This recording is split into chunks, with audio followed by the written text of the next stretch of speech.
Assalamualaikum warahmatullahi wabarakatuh. Selamat sore, salam sejahtera buat kita semua. Selamat siang. Dalam kondisi COVID ini kita tetap semangat belajar dan kita berdoa semoga kita diberikan perlindungan dari Tuhan Yang Maha Kuasa agar tetap sehat dan bisa melanjutkan pendidikan kita.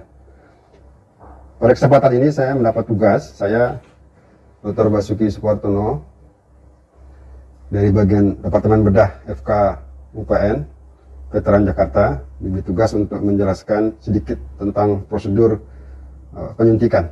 Ya. Jadi perlu saya jelaskan di sini kepada para pendengar sekalian bahwa dalam dunia kedokteran banyak sekali prosedur-prosedur medis yang harus dikuasai oleh seorang dokter. Salah satunya adalah penyuntikan.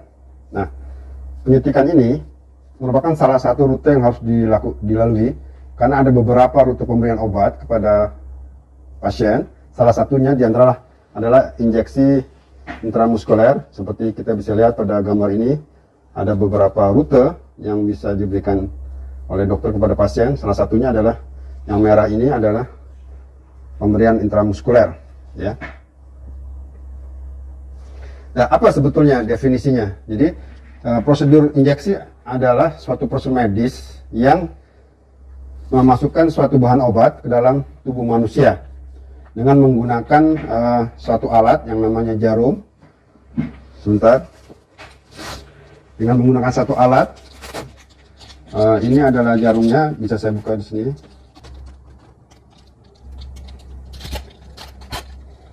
Ini adalah needle dan ini adalah siringnya. Jadi siring adalah tabung untuk menampung bahan obatnya, sedangkan jarum adalah alat untuk menembus penetrasi daripada kulit pasien. Dari sini kita bisa melihat jelas bahwa tindakan ini berbahaya sebetulnya. Tetapi dalam bidang kedokteran, semua tindakan memang punya risiko, tetapi biasanya manfaatnya lebih besar.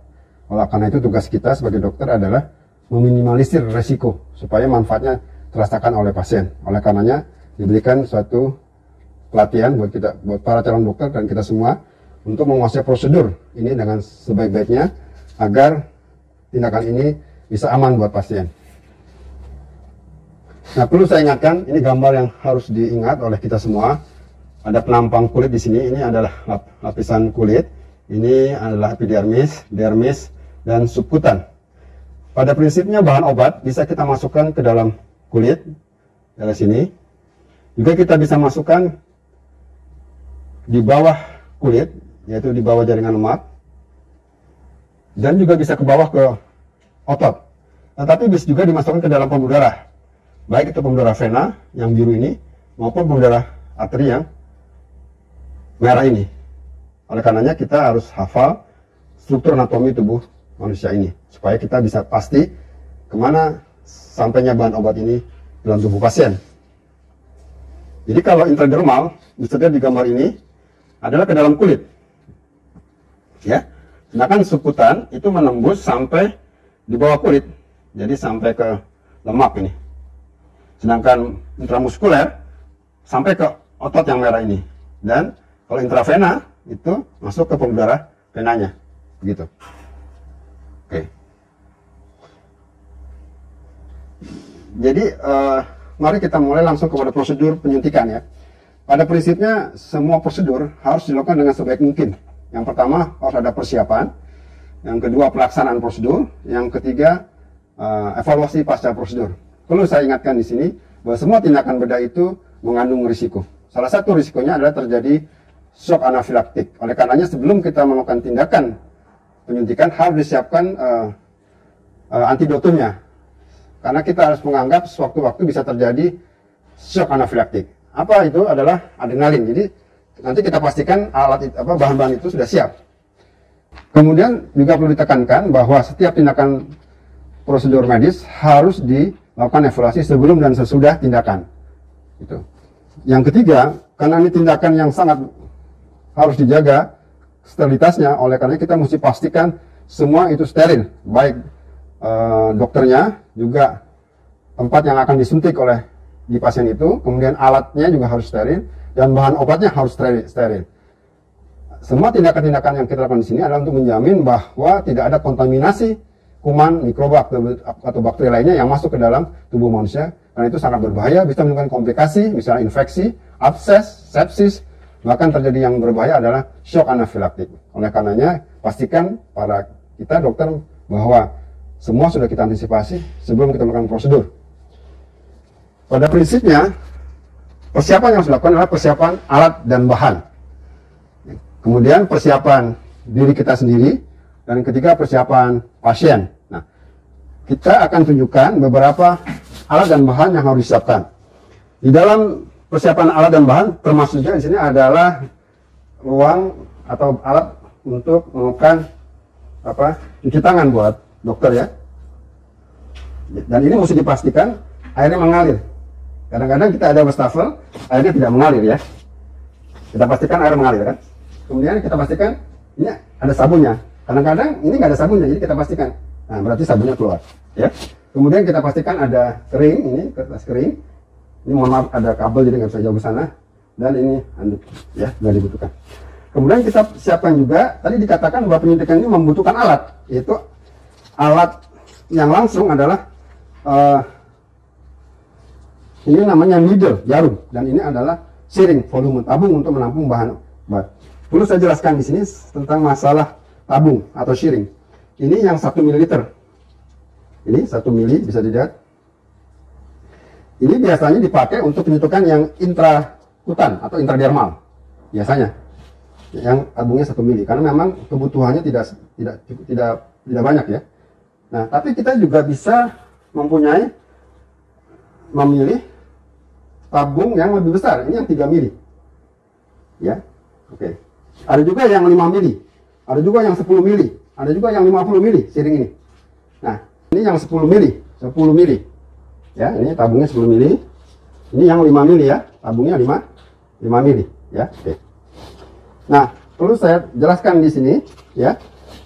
Ini ada maksudnya, kenapa ini bisa diputar, bisa dilepas, di remove. Kenapa? Mungkin saja kita menggunakan needle ini kita ganti. Ini needle yang memang biasanya terpasang di syring yang 1 mili. Ya. Ini kalau kita lihat, perlu diperhatikan ini ada bevelnya. Kalau kita nanti melakukan tindakan prosedur, ini biasanya di atas, tidak menghadap ke bawah, tapi menghadap ke atas bevelnya ini. Ini bisa disorot, bevel ini. Nah, ini untuk yang biasa digunakan untuk yang intradermal, ya, ke dalam kulit. Tapi boleh aja kalau kita mau, ini yang 3 mili, yang 3 mili ini biasanya needle-nya yang ini, gitu. Inilah keuntungannya kenapa ini bisa dilepas.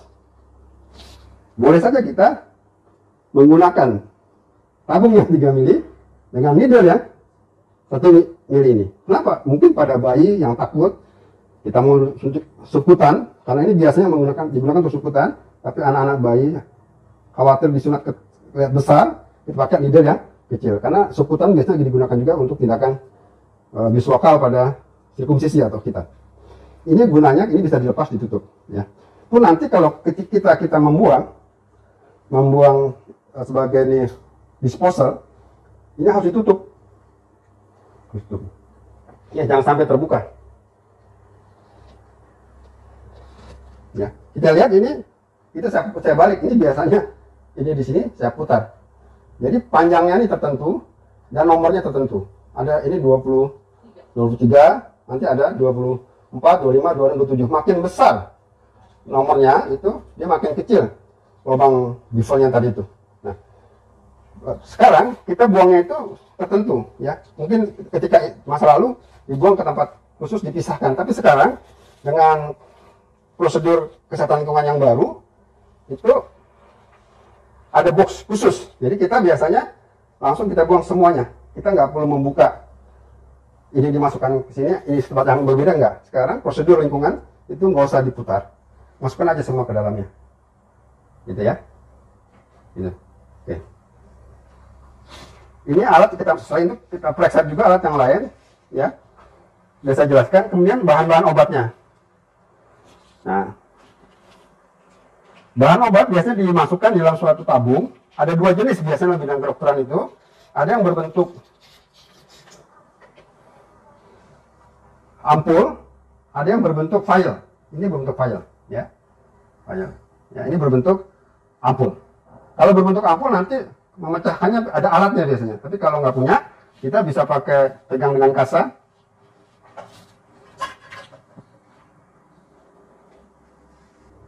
Lalu kita pecahkan di lehernya, ya. Oke. Contohnya.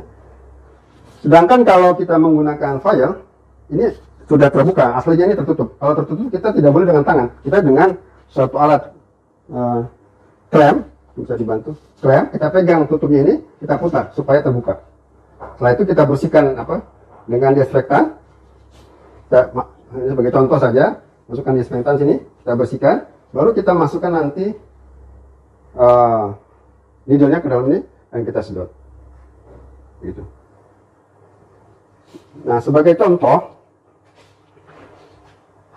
saya akan memberi contoh juga. Ini klem, tapi ini klem bengkok. Biasanya cara bukanya ini minta yang steril nih, contoh yang steril, karena ini di balik ini steril. Ini di bawah ini tidak steril, tidak apa-apa. Karena di dalamnya itu dibalik yang steril. Lalu kita buka ini yang baru biasanya ini. Kita buka begini. Nah, kita buka. Ya. Oke. Nah, kalau yang file ya tadi kita putuskan. Oke. Nah, bagaimana prosedurnya kalau kita mau mengambil cairan di dalam file?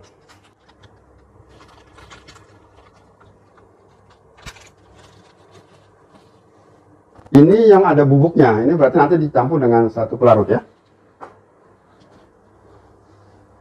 Ini yang sudah cairan. Tuh, saya minta. Yang mau ngasih contoh ini, mana ada file? Kosong kelihatannya ini ya. Nggak ada isinya. Nah, ini contoh yang ada isinya, kita pegang begini biasanya nanti. Kita mesti berlatih dulu, sebelum nanti kita melakukan prosedur penyuntikan. Kita biasakan dulu mengambil ini. Ini kita pegang dengan tangan kiri. Ini berlatih dalam kondisi tidak steril nggak apa-apa. Nanti kalau udah berlatih, tentu semua dengan kondisi steril. Ya, kita masukkan sini. Kita sedot. Ya, nah, tanpa dipegang pun dia akan jalan sendiri dengan tekanan. Ya. Gitu. Oh, karena kita tahan. Kalau kita tidak tahan, dia akan mengalir dengan sendirinya. Oke. Nah, biasakan nanti kalau kita menyuntik, kita pas ini masih ada, bisa ditunjukkan ini masih ada udara dalam tabung sering ini, kita mesti tekan ya. Sebab kalau udara yang tidak kita keluarkan, khawatir terjadi emboli. Ini komplikasi yang menakutkan ya, kalau terjadi emboli. Nah, kita tekan sampai keluar cairan, itu berarti sudah tidak ada udara. Baru nanti kita bisa suntikan. Bisa juga kita siapkan dulu ini semua. Dan kita letakkan di tempat yang memang sudah steril. Ya. Nanti kita tinggal pakai. Gitu. Ini alat-alat. Kemudian ini yang terkait dengan bahan. Alat-alat yang terkait dengan persiapan, tentu kita harus pastikan semua steril. Jadi ini bak instrumen untuk suntik harus steril sebelumnya. Karena untuk meletakkan sesuatu yang steril. Ini bak instrumen suntik, ini steril. Kemudian kita siapkan juga suatu bak yang di dalamnya ada handskool yang steril, ya, yang steril ini, dan ada kasa yang steril. Dan pastikan apakah kita bisa bekerja sendiri atau kita membutuhkan asisten. Saya biasanya menggunakan asisten karena lebih aman buat pasien dan lebih baik buat kita sebagai dokter. Ada asisten, karena itu menjamin transparansi juga kita tidak boleh berdua dengan pasien, jadi ada pihak ketiga yaitu asisten kita sambil membantu persiapan untuk tindakan penyuntikan ya. Jadi disiapkan bahannya boleh, atau nanti bahan dipegang oleh asisten, mereka yang menyerahkan, kita mengambil, tapi dengan syarat semua ini sudah steril. Demikian persiapan alat dan bahan.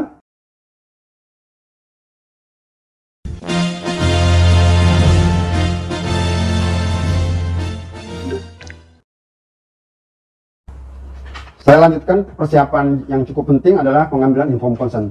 Tadi saya katakan bahwa semua prosedur medis itu mengandung risiko karena memasukkan bahan obat kepada tubuh pasien. Oleh karenanya kita mesti menjelaskan kepada pasien dan mengambil persetujuan kepada pasien dalam bentuk nanti ada tanda tangan, ada formulir yang tanda tangani. Oke.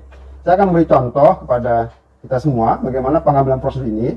Kita harus menjelaskan kepada pasien bahwa prosedur ini memang sedikit tidak nyaman, menimbulkan rasa sakit, tapi itu bermanfaat buat pasien dan kita sudah menyiapkan segala sesuatunya agar berlangsung dengan aman. Ya. Baik, saya akan mulai. Assalamualaikum, selamat sore Bapak Ardi. Sesuai dengan diagnosis medis yang saya dapatkan, saya harus melakukan tindakan penyuntikan pada Bapak. Tindakan ini memang tidak nyaman, terasa sedikit sakit, tetapi ini penting buat kesembuhan penyakit Bapak. Dan kami sudah menyiapkan segala sesuatunya agar prosedur ini bisa berjalan dengan aman. Apakah Bapak bersedia? Bersedia. Terima kasih. Lalu nanti kita berikan kertas untuk menandatangani konsennya. Bapak silakan tandatangani di tempat sana Pak ya. Persiapan berikutnya dari kita adalah kita harus pastikan dalam kondisi steril gitu, ya. Nah, apa? Silakan di sana saja Bapak tanda tangannya. Apa yang harus dilakukan oleh seorang dokter, yaitu melakukan simple hand washing ya.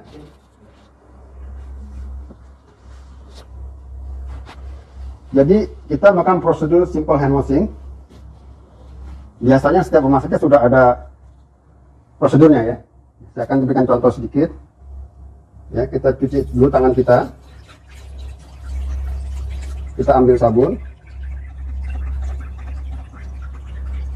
Ada istilahnya tepung selaci diputar-putar. Jadi telapak tangan, punggung tangan 3-7 kali. Kemudian sela-sela jari 3-7 kali. Kemudian gerakan mengunci. Kemudian 3-7 kali. Dan diputar-putar. Setelah itu kita kembali ke tangan. Ke air mengalir.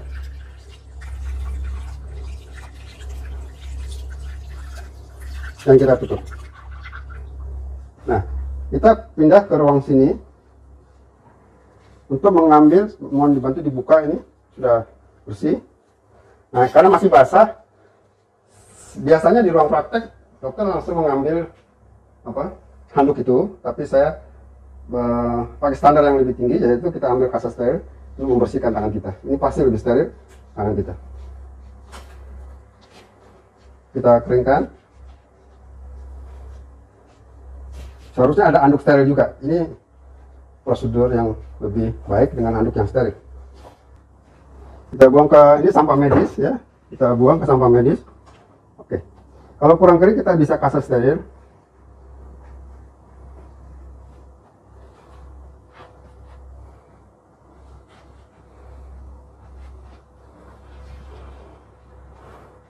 Karena ini sampah medis, kita buang ke sampah medis ya. Nah, kita ambil, kita pakai handskun steril, ini lebih aman.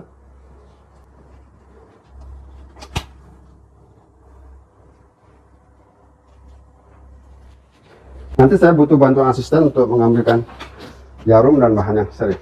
Jadi ini sudah steril. Oke, bisa asisten ambil ini kertasnya. Ya. Bapak, silakan berbaring. Saya akan melakukan prosedur penyuntikan intradermal atau intrakutan. Saya akan berbaring Pak. Nah, saya akan berbaring. Saya sudah memastikan semua alat dan bahan siap. Saya sudah melakukan persiapan kepada pasien, penjelasan prosedur dan inform consent, dan saya sudah melakukan tindakan sterilisasi dokter, standar seorang dokter. Jadi saya minta asisten saya untuk mengambil. Karena ini intrakutan, biasanya kita menggunakan, dibukanya, menggunakan yang ini tertinggal ini ya, judulnya. Ya, ini steril, ini box steril. Ya. Kemudian kita minta, biasanya digunakan ini untuk tes dua hal. Yang pertama, skin test atau mantuk test ya. Jadi skin test itu untuk tes antibiotik, biasanya di IGD, emergensi atau ruang rawat, sebelum pasien suntik suatu antibiotik atau obat apapun ragu-ragu, misalnya juga tetanus serum, kita lakukan skin test. Tergantung nanti bentuknya ampul atau vial, ya. Ini misalnya dalam bentuk vial, jadi biasanya saya minta asisten untuk mematahkan. Nah, ini dia tidak akan jatuh karena faktor mekanik, ya. Dia tidak akan jatuh, kita ambil sampai masuk volumenya. Dan tidak usah terlalu banyak, cukup 2-3 strip saja cukup, karena ini hanya intrakutan. Ini semua sudah steril, tetapi ini belum steril. Oleh karenanya kita mesti mengambil yang alat steril ini.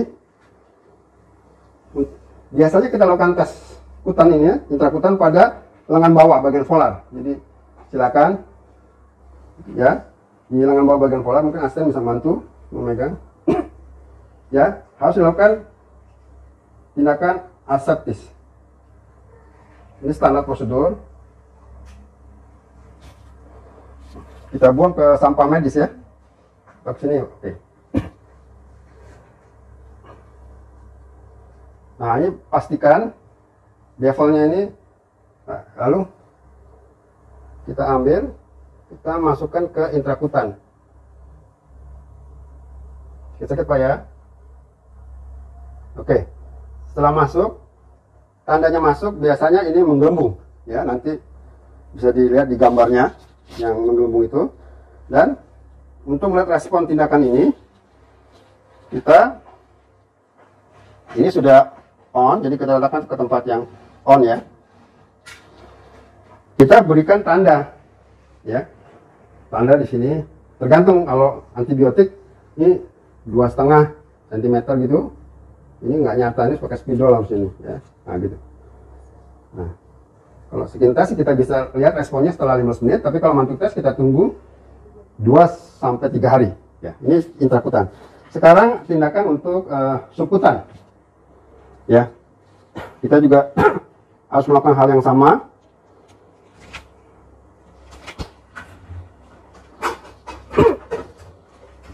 Jadi kita lakukan lagi simple hand washing seperti tadi saya jelaskan.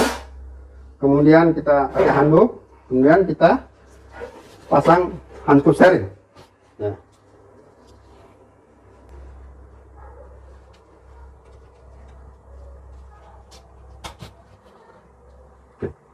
Contohkan, akan tunjukkan prosedur kedua, prosedur untuk pemberian secara subkutan. Jadi di bawah kulit, biasanya prosedur anestesi lokal pada sirkumsisi kita subkutan, ya, atau infiltrasi juga bisa. Saya mengingatkan tadi, sebelum kita melakukan tindakan selalu dipastikan nama pasiennya, Bapak namanya siapa? Pak Ardi, kita cek nanti di statusnya siapa namanya, dan kita di status rekam medis, obat apa yang harus diberikan, berapa dosisnya, dan jangan lupa setelah prosedur selesai, kita harus mencatat di rekam medis tadi, ya. Dan jangan lupa juga ditandatangani oleh kita, ya. Jadi dicatat jam berapa kita lakukan tindakan, obat apa yang diberikan, berapa dosisnya, kita tanda tangani, gitu. Jadi selalu ditunggu juga 15 menit, apakah ada reaksi alergi dan reaksi yang lain, terutama shock. Selalu kita evaluasi sebelum dan sesudah melakukan tindakan. Hal ini sama pada semua prosedur, ya. Kemudian prosedur berikutnya, prosedur penyuntikan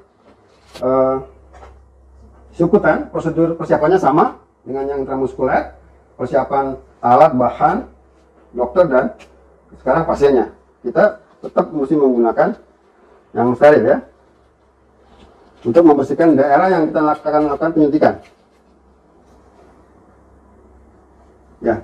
Yang khusus pada subkutan ini nanti kita megang di sini, bisa kita lakukan, kita bersihkan.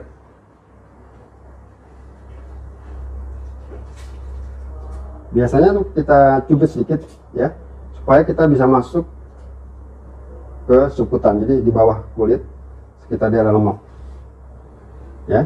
Ini saya minta itu sudah disiapkan oleh asisten bahan obatnya. Ini sudah bisa pakai, kalau anak kecil kita pakai 1 mili pada waktu sirkumsisi. Kalau anaknya agak besar sudah dewasa seperti bapak ini, kita pakai yang 3 mili, ya. Prosedur berikutnya prosedur penyuntikan subkutan. Jadi kita sudah mempersiapkan seperti tadi itu. Sekarang sedang kita siapkan pasiennya, ya. Ya. Sebelum kita, kita bersihkan suputannya.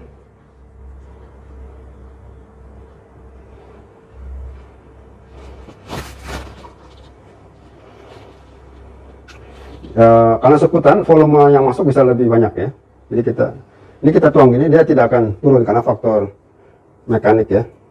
Kita ambil aja bisa sampai 3 mili nggak apa-apa, dan pastikan ini kita buang udaranya sampai keluar semua. Oke. Dan bevelnya selalu di atas ya, bevelnya, dan kita dijepit ini, selalu kita jepit dan kita masukkan di bawahnya sampai matus ya. Setelah masuk kita aspirasi, kita lihat ada nggak darah keluar. Kalau darah keluar ada, berarti kita menyentuh pembuluh darah, kita tarik, kita pindahkan ke arah yang berbeda. Nah, ini sudah nggak ada darahnya, berarti bersih. Kita bisa lanjutkan suntikan sampai habis.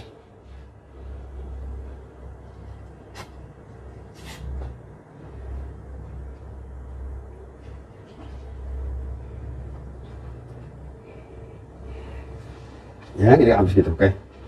Kemudian ini harus kita tutup dengan ini. Kita tidak boleh tidak menutup. Lalu kita buang ke tempat kuning tadi itu. Ya. Nah, bagaimana Bapak? Ada rasa sakit nggak ya? Ya, kita tunggu berapa? Mungkin ada reaksi alergi atau bagaimana. Ya, kemudian sebelum ke intramuskuler mungkin kita ke intravena saja. Biasanya vena itu kita mengambil di vena cavity. Nah, ini supaya karena vena itu di bawah kulit, kita perlu membuat supaya dia lebih nampak. Biasanya kita menggunakan tourniquet. Bisa tourniquet dengan tensimeter, atau kita bisa menggunakan tourniquet seperti ini. Mungkin ini contoh tourniquet. Saya buang dulu handsconya ini. Karena ini video, proses tadi sudah saya lakukan sebelumnya, yaitu persiapan alat, bahan, dan inform control sudah kami jelaskan. Tinggal saya tunjukkan prosedurnya saja, kan tadi sudah saya jelaskan. Jadi kita lakukan simple hand washing seperti tadi, keringkan. Ini kita pakai handscoon steril. Ya.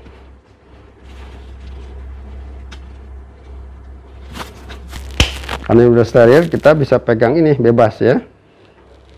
Karena ini steril ya, kita pegang. Nah, ini di dalam. Kita boleh pegang sininya karena ini steril. Oke. Nah, kita lihat ini kan sudah menonjol nih pembuluh venanya. Kita ambil ya. Kita bersihkan. Saya sudah disiapkan bahannya oleh asisten. Nah, ini kita masukkan ke dalam pembuluh vena cavity ini. Ya. Tandanya keluar darah. Kalau keluar darah lalu kita teruskan obatnya. Setelah selesai, kita tutup dengan antiseptik ini. Jangan lupa kita buka tourniquetnya ya. Oke. Dan seperti biasanya dievaluasi pasiennya dan dicatat di rekam medis. Prosedur yang keempat adalah prosedur di intramuskuler. Biasanya kita ada beberapa pilihan, bisa di paha, ya, bisa di deltoid. Ya, bisa duduk Bapak. Duduk. Sini aja, duduk, ngadap sana. Nah, kita bisa gunakan di deltoid, ya. Atau kita di bokong, ya. Kita menggunakan deltoid saja. Kemudian ini sudah disiapkan, kita pastikan tidak ada udara. Oke. Mohon izin Bapak, jadi kita tetap mengulangi lagi inform consent sebelumnya. Terus kita pastikan sudah benar obat yang masukkan, dan kita buka ini dan kita masukkan ke sini sampai habis ya. Nah, kalau sudah habis kita tutup, kita buang ke tempat medis ya.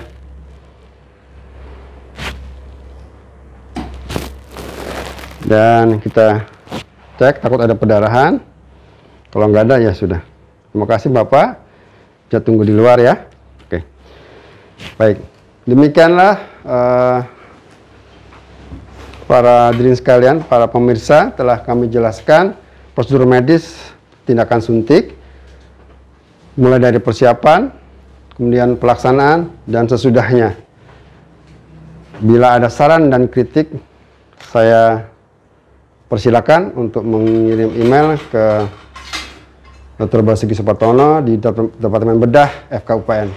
Atas perhatian dan kerjasamanya, kami ucapkan terima kasih. Mohon maaf bila ada yang kurang berkenan. Assalamualaikum warahmatullahi wabarakatuh. Selamat siang, selamat sore. Salam bela negara.